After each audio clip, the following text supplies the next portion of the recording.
கண்டிப்பாக பார்ப்போம். கிராண்ட் ஃபினால வந்துடுச்சு, இந்த வீக்கோட முடியுது. ஸோ உங்களோட சப்போர்ட் யாருக்கு? என்னோட சப்போர்ட் சபரிக்கு. ஓகே, ஏன் சபரி சப்போர்ட் பண்ணுறீங்க?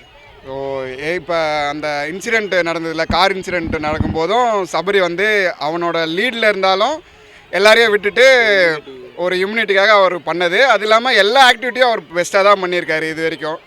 அதனால் சபரிக்கு தான் நான் ஓட் பண்ணுவேன். ஃபைனலிஸ்ட் ஃபஸ்ட்டாக வருவாருன்னு நினச்சுமே அது விட்டுட்டு ஹெல்ப் பண்ணணும்னு சொல்லிட்டு போயிட்டாரு.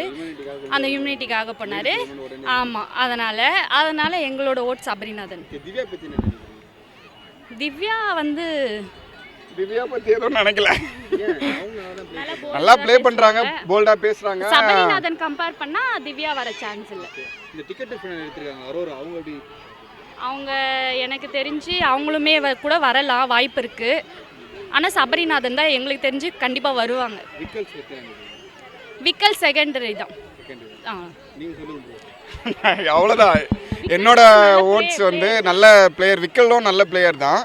இருந்தாலுமே கம்பேரிட்டிவாக பார்த்தா சபரிநாதன் கம்பேர் பண்ணும்போது சபரிநாதன் தான் பெஸ்ட்டாக எங்களுக்கு தோணுது. ஏன்னா ஒவ்வொரு இதுலேயும் வந்து அழாமல் தனக்கேற்ற ஒரு இதை வந்து அவர் பெஞ்ச் மார்க்கை வந்து கரெக்டாக இது பண்ணியிருக்காரு. அதனால சபரிநாதன் தான். வினோத் இருந்தால் கண்டிப்பாக வினோத்துக்கு தான் நாங்கள் ஓட் பண்ணியிருப்போம். நாங்கள் கண்டிப்பாக வினோத்துக்கு தான் ஓட் பண்ணுவோம். இந்த சைடு சபரிநாதன், இந்த சைடு அரோரா எனக்கு தெரிஞ்சு.